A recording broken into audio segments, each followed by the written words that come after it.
Estimados participantes, el tema de esta presentación es los métodos de control. Vamos a hablar de la muerte de las bacterias.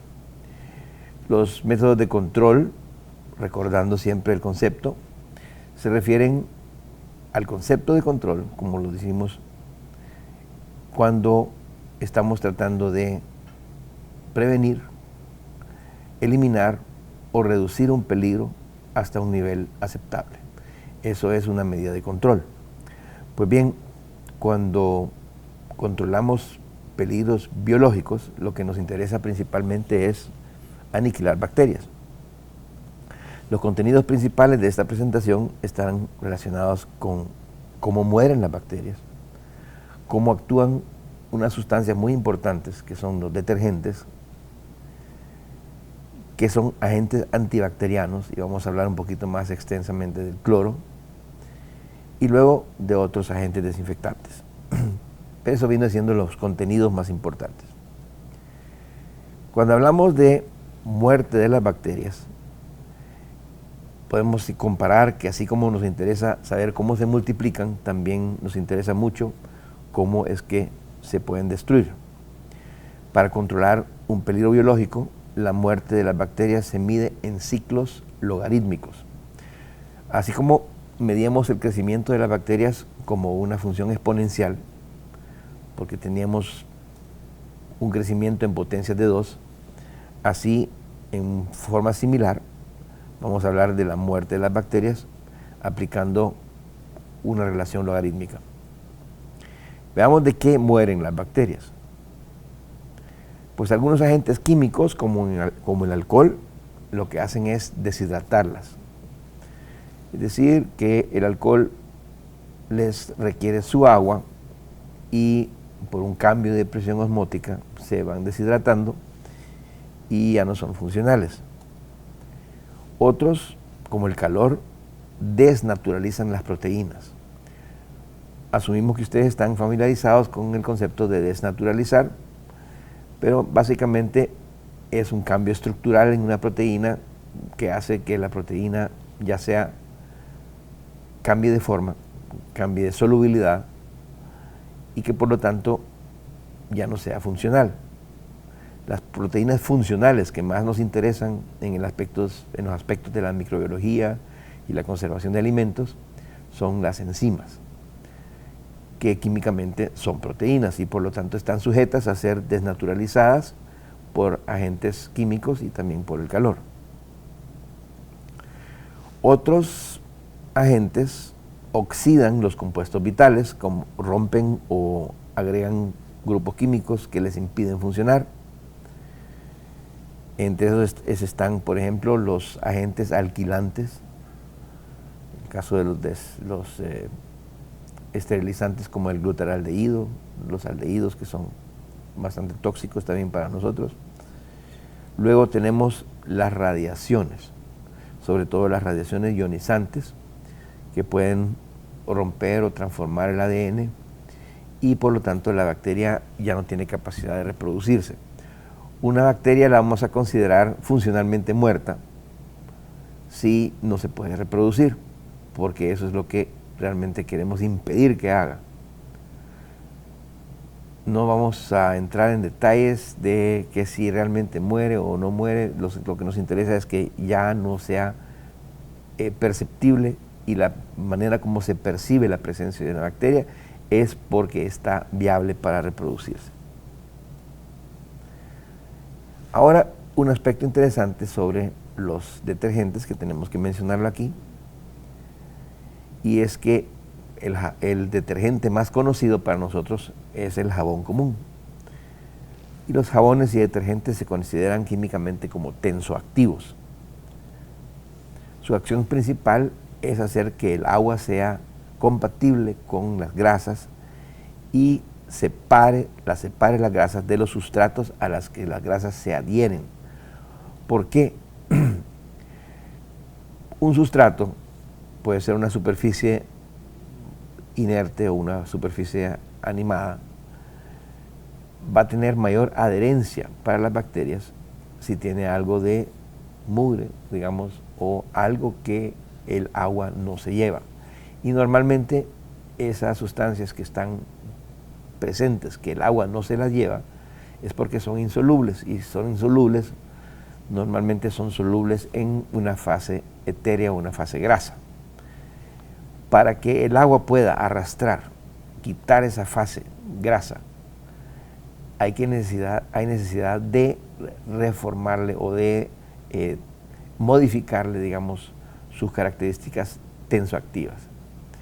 La tensión superficial, que es una característica del agua como líquido, va a ser modificada por estas sustancias de una manera que puedan ser compatibles o puedan arrancar de ahí, arrastrar sustancias grasas.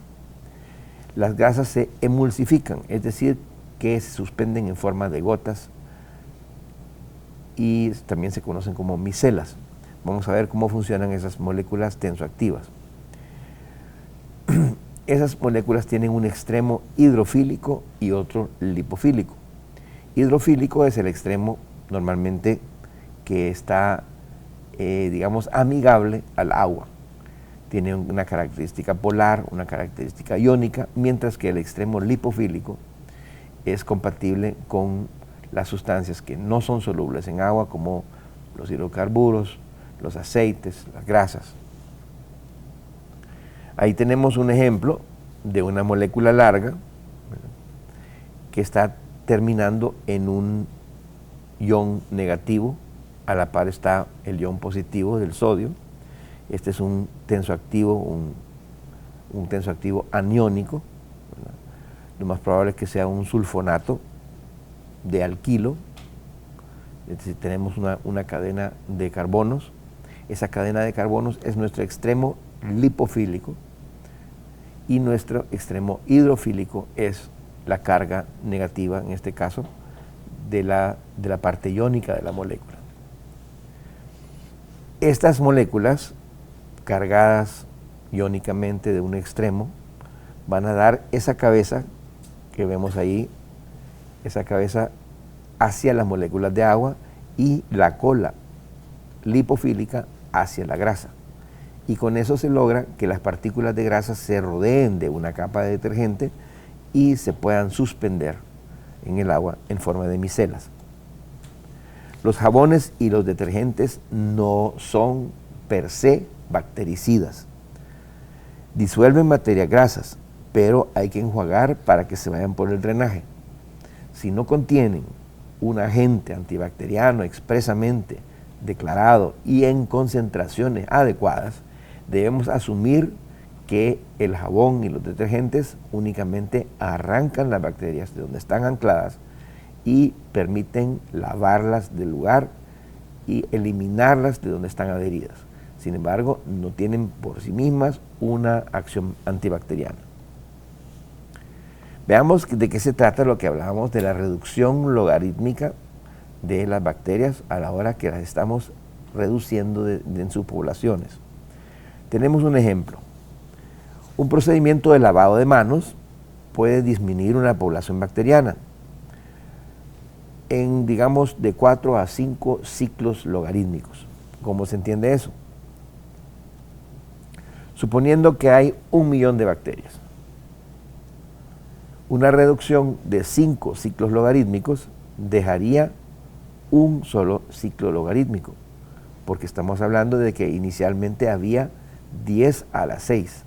Si eliminamos 5 potencias de 10, nos quedaría una buena condición, porque estamos hablando de que persiste una presencia de 10 bacterias, lo cual no es significativo.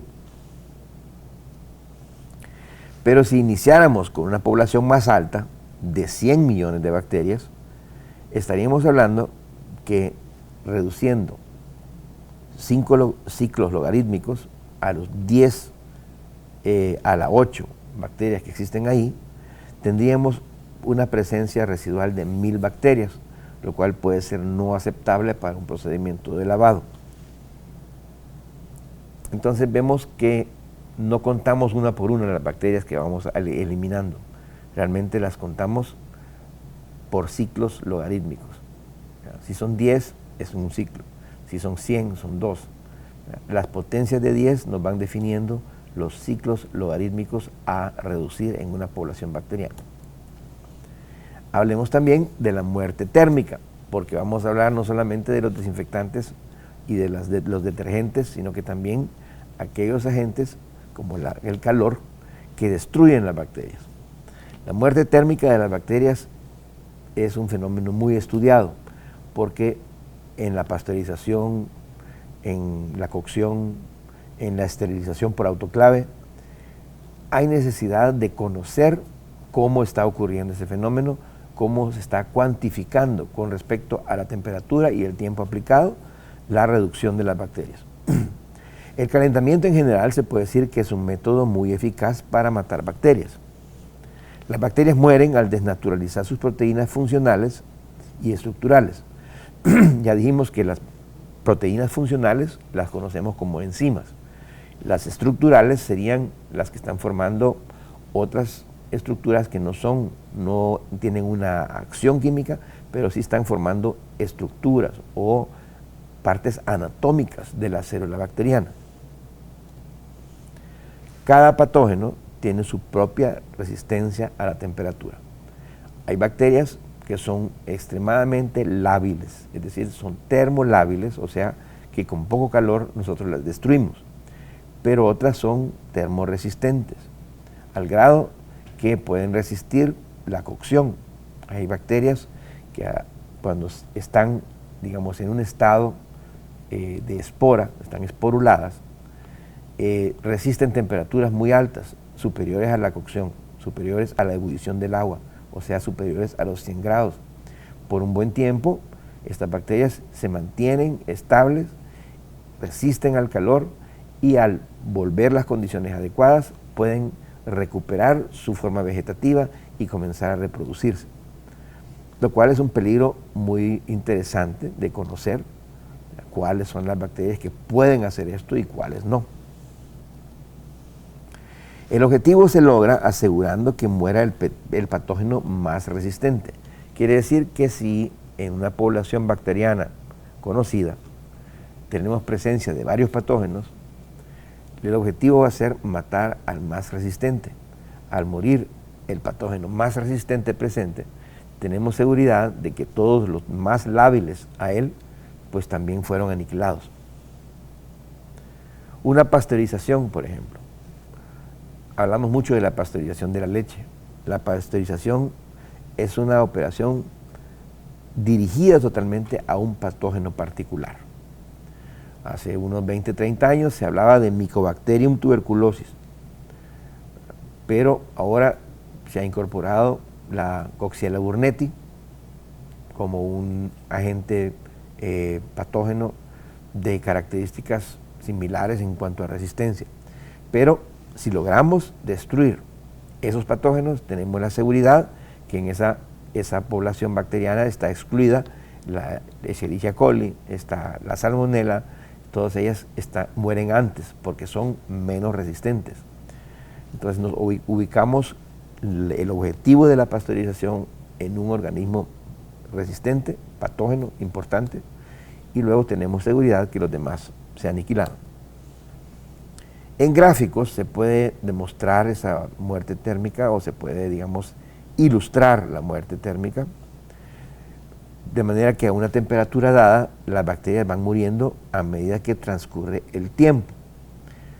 Si la temperatura es baja, la muerte térmica será lenta. A medida que tenemos temperaturas más altas, esa muerte térmica se va acelerando. Veamos cómo se representa esto. Esto ocurre, por supuesto, siempre en ciclos logarítmicos. El tiempo será menor si la temperatura aplicada es mayor. Veamos cómo se mira eso. Ahí tenemos un gráfico en donde en el eje de las abscisas tenemos minutos, en el eje de las ordenadas tenemos una población microbiana expresada en ciclos logarítmicos. Tenemos entre 10, 100, 1000, 10.000 hasta 100.000 bacterias, que sería la quinta potencia de 10. Ahora bien, partiendo de una población de 10 a la 5 bacterias, o sea, alrededor de 100.000 bacterias, tenemos primero una aplicación de una temperatura T1 y una aplicación de una temperatura T2.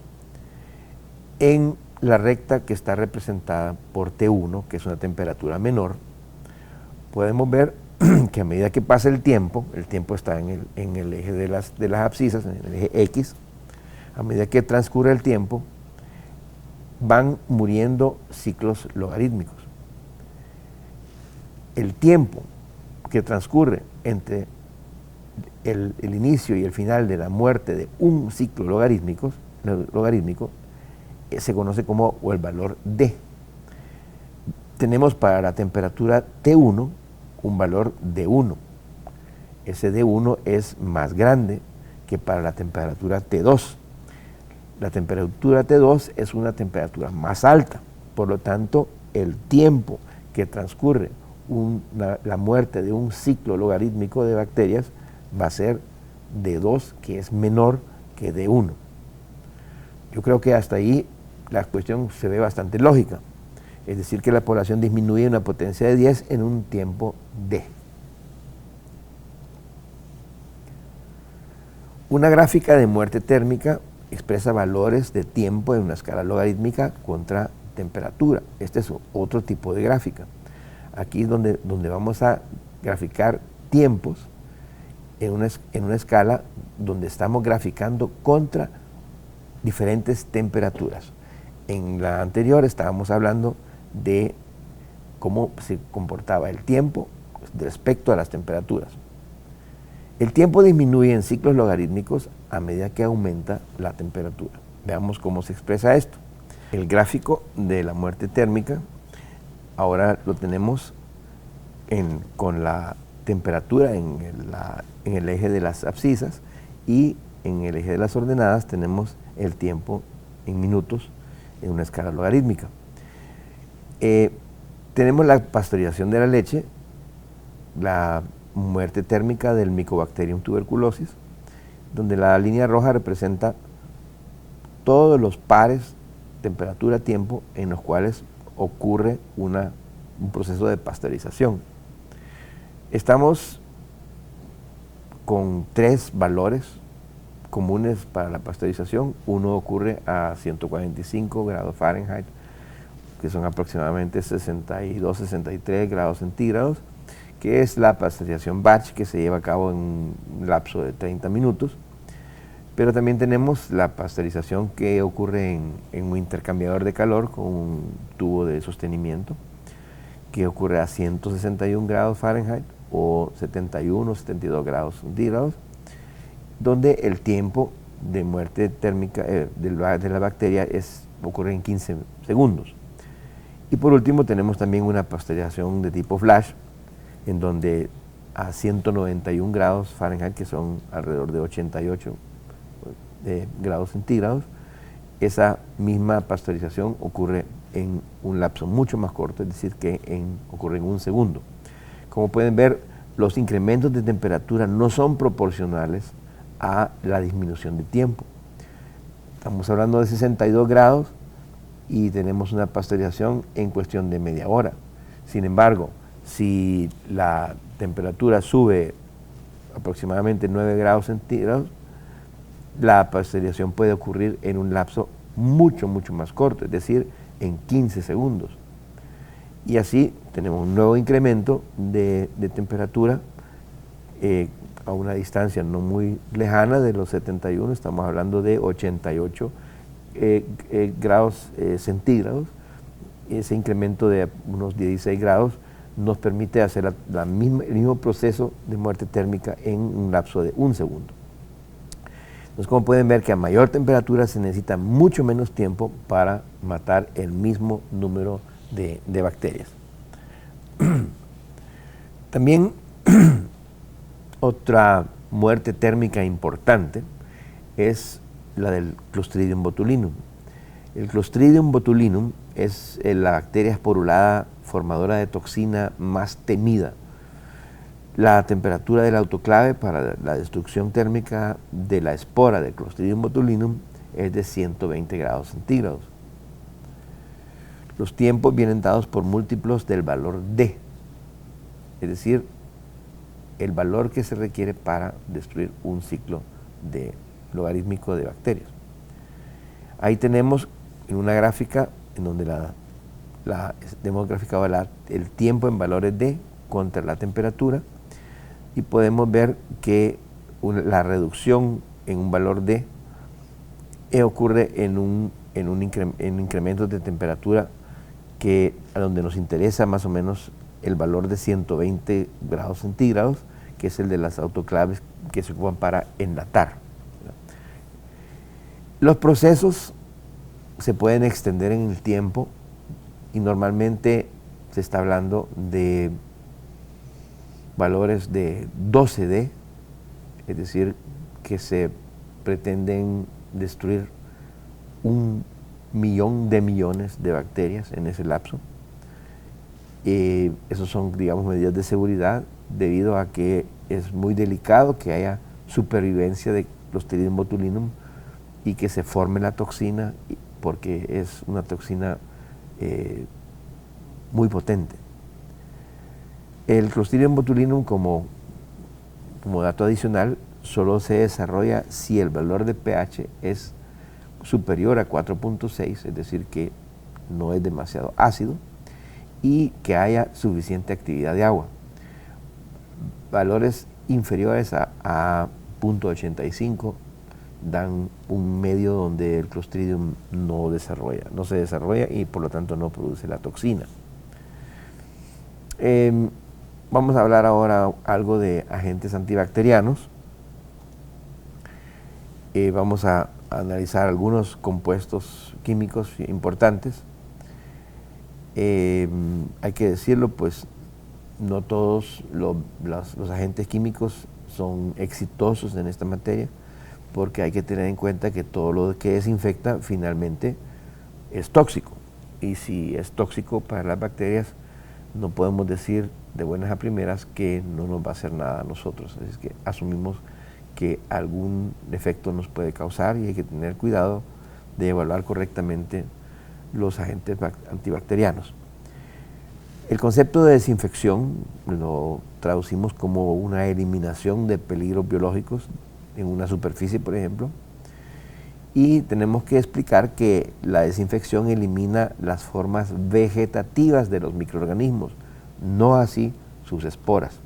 Las formas vegetativas son aquellas que están viables para reproducirse, que tienen, digamos, su actividad vital normal. Sin embargo, las esporas son estructuras de resistencia en las cuales se almacena temporalmente su material genético para mientras las condiciones mejoran y pueden volver a su estado vegetativo. Los desinfectantes o sanitizantes, como se les llama a veces, reducen poblaciones bacterianas, o sea que se dedican a las bacterias en su estado vegetativo. En cambio, la esterilización destruye las formas vegetativas y también las esporas.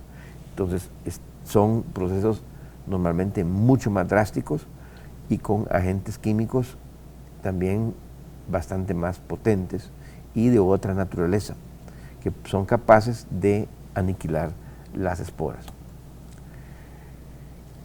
Tenemos que mencionar un poquito sobre las esporas, porque no todos los microorganismos son capaces de formar esporas, afortunadamente. Las esporas las vamos a definir como estructuras de resistencia que son capaces de conservar intacta la información genética de las bacterias para mientras mejoran las condiciones. Ahí podemos ver en medio un Clostridium botulinum que tiene una espora ya formada dentro de su estructura, y también podemos ver en la vista al microscopio que se ve abajo que la espora se forma en una porción distal de la bacteria, ¿verdad? Y luego se puede incluso eliminar la parte que actúa como la parte vegetativa y quedar solamente la espora, a partir de la cual se van a reproducir nuevas bacterias cuando las condiciones mejoren. Existe la esterilización por medio de vapor a temperaturas superiores a la ebullición, es decir, por ejemplo, en un autoclave, que es algo similar a una olla de presión. Lo que hacemos es confinar el espacio, cerrarlo, y a medida que aumentamos la temperatura, aumenta también la presión interna, y al evitarse la ebullición, el vapor se calienta más allá de los 100 grados centígrados sin que haya escape de ese vapor, porque el medio está confinado. También existe la esterilización por agentes químicos, como por ejemplo el glutaraldehído, que normalmente no tiene una utilidad directa en la industria de alimentos, pero he querido mencionarlo porque es un agente esterilizante drástico que se ocupa, por ejemplo, en el caso de la esterilización de endoscopios, que son aparatos que no se pueden poner a hervir, no se pueden meter en autoclave. Sin embargo, resisten la acción del glutaraldehído y garantizamos así una superficie libre de gérmenes. Y por supuesto también existe la esterilización por radiación ionizante. La radiación ionizante destruye las formas vivas, digamos, sobre todo por la alteración del ADN de la célula. Y lógicamente pues la radiación ionizante también es muy perjudicial para nosotros, no solamente para las bacterias. Entonces se suele realizar bajo condiciones muy controladas. En alimentos tiene aplicación limitada. Sabemos que muchas especies que comemos han sido irradiadas. No significa que sean radioactivas, sino que han recibido un tratamiento a partir de un isótopo radioactivo, pero no están cargados de radioactividad. O sea, han sido expuestos y por lo tanto las bacterias y sus esporas que estaban en ese momento presentes han muerto sin que haya habido necesidad de calentar el material. Ustedes saben que las especias pues pierden sus características si las calentamos. Hoy en día se han desarrollado métodos flash con vapor para suplir los efectos de la radiación ionizante, debido a que algunos países, sin que haya realmente un fundamento científico probado, han querido decir o han querido negar la entrada de alimentos irradiados, lo cual pues tienen derecho de mantenerlo. Así es que ya se están desarrollando otros métodos para alternos, digamos, a la aplicación de radiación ionizante. Hay que hacer una aclaración semántica porque a veces hay confusión. Las esporas de las bacterias no deben confundirse con las esporas de los hongos. Las esporas de los hongos son estructuras distintas, son estructuras reproductivas y no están hechas para resistir condiciones extremas, como en el caso de las bacterias. Entonces, la palabra es la misma, pero el concepto biológico de la espora para reproducirse, en el caso de los hongos, es totalmente distinto a la espora como estructura de resistencia para resistir valga la redundancia, las inclemencias del ambiente. Bien, hablemos de una familia de compuestos muy conocida, que son los compuestos de cloro. El cloro, nosotros tenemos todos los días contacto con agua clorada, tenemos ese olor a cloro muy familiar en nuestras vidas, y definitivamente es uno de los agentes químicos más conocidos y también de conocida eficacia contra la mayoría de las bacterias en estado vegetativo, y también en cierto modo tiene su efecto contra algunas esporas. También puede destruir algunos huevecillos de helmintos y protozoos. Digamos que es un desinfectante de un espectro relativamente amplio, no ilimitado, porque sí tiene sus condiciones en las que no funciona. Y vamos a hablar un poco sobre cómo es que nos ayudan los compuestos de cloro a mantener la limpieza y la desinfección en el ámbito de los establecimientos de alimentos. El cloro es una molécula de 2 átomos, es decir, que viaja por el aire de 2 en 2, y el cloro ha sido utilizado en la limpieza y saneamiento para el control de gérmenes en el agua, desde hace mucho tiempo. Hoy en día los compuestos de cloro siguen siendo los más utilizados en la industria y es necesario conocer algunos conceptos básicos sobre el tratamiento de agua con cloro. La cloración del agua puede ocurrir a través de métodos bastante conocidos como los cloradores. Algunas veces dicen clorinadores, sin embargo en español debería ser clorar, no clorinar, porque el compuesto el elemento se llama cloro, ¿verdad? A diferencia que en inglés chlorine, pues ellos ocupan otra palabra diferente, pero en español debería decirse clorar. Los conceptos básicos de la cloración del agua son la dosificación del cloro, la demanda de cloro, la residualidad del cloro, el límite máximo y en general cómo se lleva a cabo el tratamiento. Conceptos. En la dosificación tenemos que es la cantidad total de cloro que se agrega al agua. Esa sería como la entrada bruta que estamos proporcionando en la cantidad de cloro aplicada. En cambio, la demanda de cloro es una cantidad que consume algunos compuestos que están dentro del agua. Estas son impurezas reductoras que están dentro del agua. El cloro es un oxidante, va a reaccionar con agentes reductores. Cuando estas impurezas minerales inorgánicas, por ejemplo, del agua, reaccionan inmediatamente al añadirle el cloro, esa demanda es una cantidad de cloro que queda rápidamente neutralizada o aniquilada en su capacidad de desinfección. Ahora, si hablamos del cloro residual combinado, es el cloro formado que forma con los compuestos orgánicos. Estos compuestos que forman el cloro con los compuestos orgánicos tienen su capacidad propia de desinfección, pero es un tanto más baja que la capacidad del cloro en sí como ente inorgánico.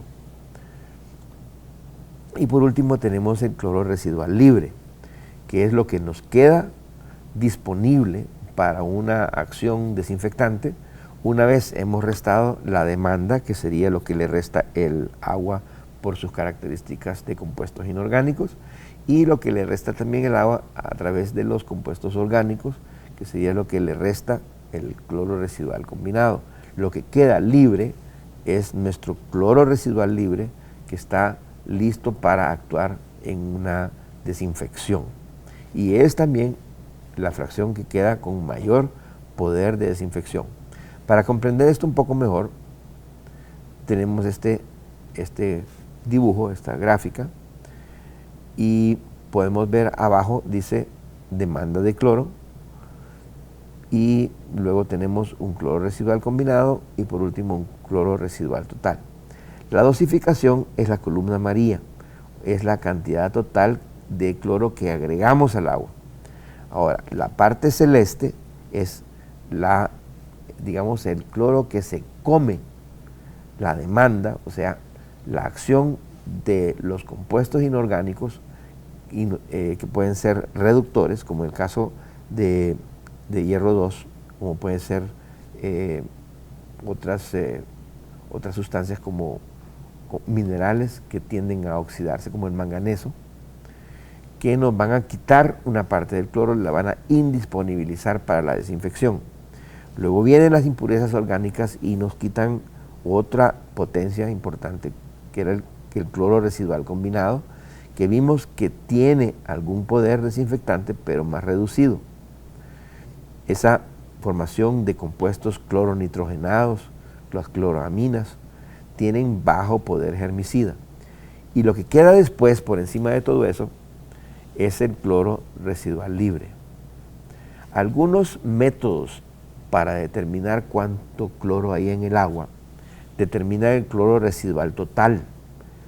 Esos no son tan efectivos porque no nos dicen cuánto del cloro residual está en forma disponible y de inmediato y cuánto está combinado con impurezas orgánicas formando lo que se llama el cloro residual combinado.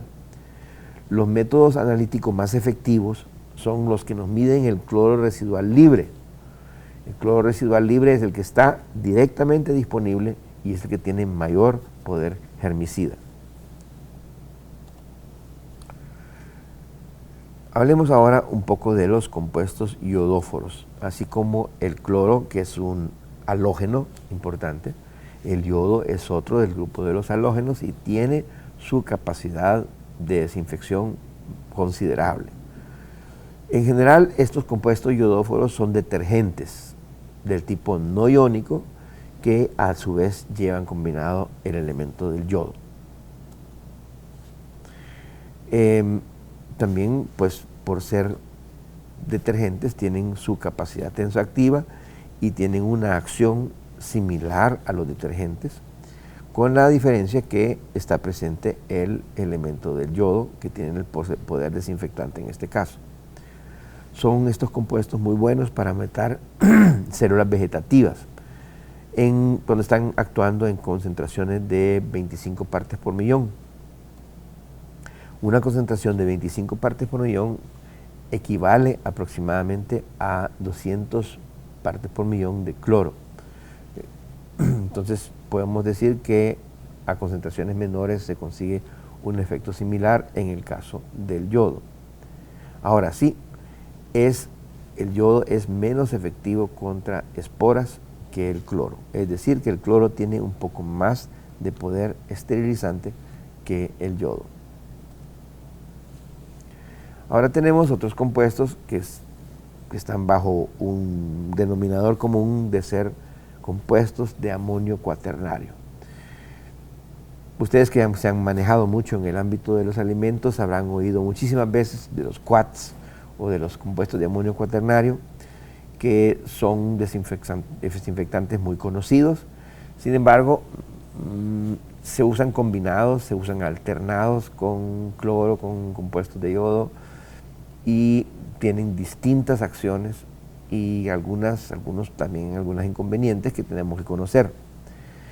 La idea es que en esta presentación ustedes conozcan y puedan hablar con los representantes de ventas de estos compuestos, y muchas veces les traen una jerga muy especial sobre este tipo de compuestos que hay que saberla comprender.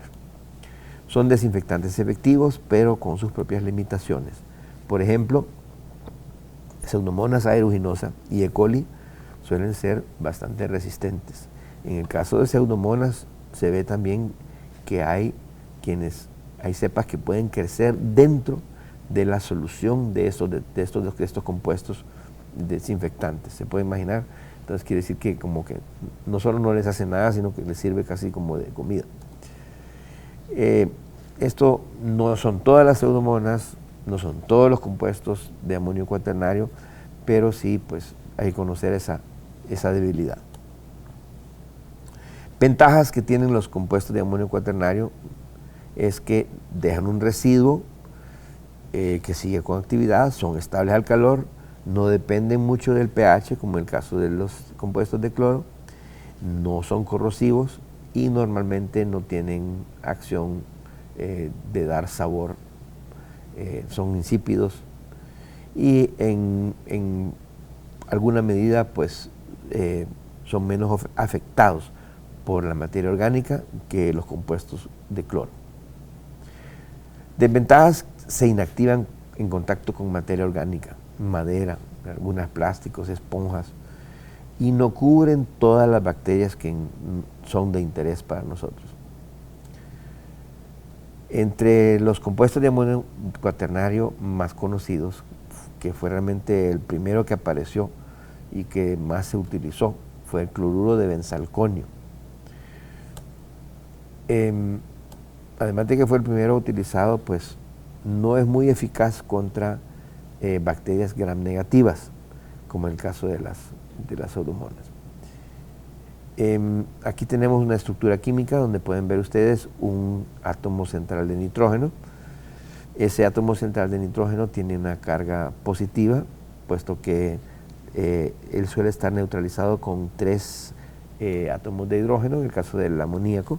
Sin embargo, cuando el amoníaco adquiere un protón más, ¿verdad?, tendrá una posibilidad más de hacer un enlace, entonces se vuelve un amonio de tipo cuaternario y por ser catiónico, ¿verdad?, estará acompañado del anión cloruro.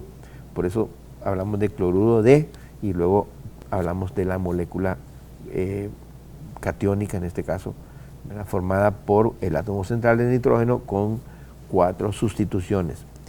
Suele haber una cadena alquílica que está representada por ese CNH2N más 1 y que puede ser normalmente de 8, 10, 12 hasta 18 carbonos. Y luego tenemos 2 radicales metilo y a la par el radical bencilo. Ahora bien, el átomo central de nitrógeno con 2 grupos metilo y un grupo bencilo es el que se conoce como cloruro de benzalconio. Si hablamos de compuestos de amonio cuaternario, es necesario conocer que comercialmente se conocen como varias categorías o varias generaciones, dicen los entendidos en la materia.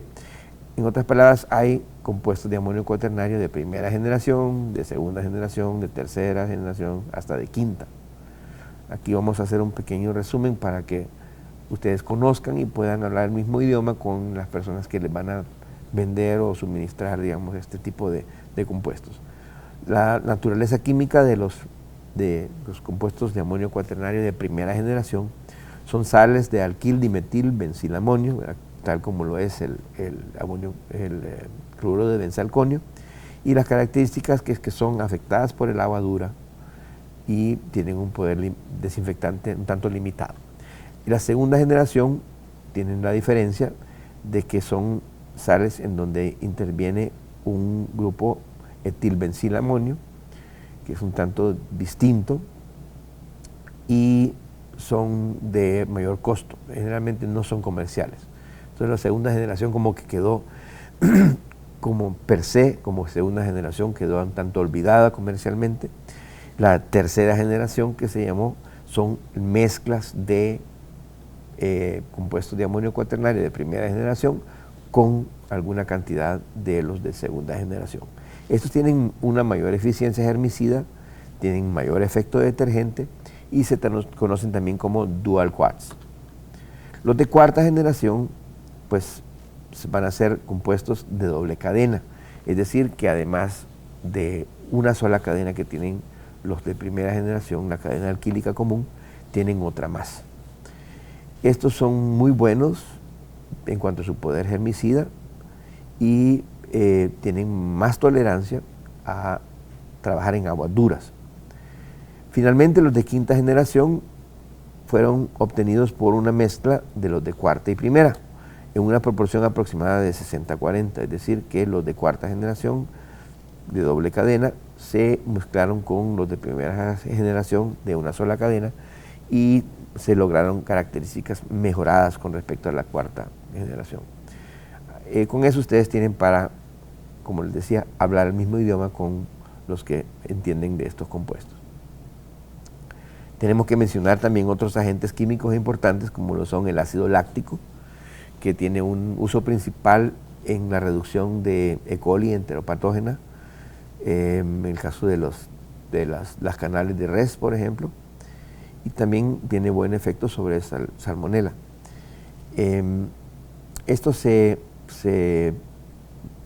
comenzó a utilizar en escala grande en los mataderos por el peligro de la Escherichia coli O157H7, que ha sido uno de los malhechores más encontrados en las heces, sobre todo de las reses estabuladas, y por eso cuando existe ruptura o antes de que exista una ruptura de intestino, digamos, durante la matanza o el despiece o la evisceración, mejor dicho, se utiliza el ácido láctico como un preventivo para aniquilar estas bacterias patógenas.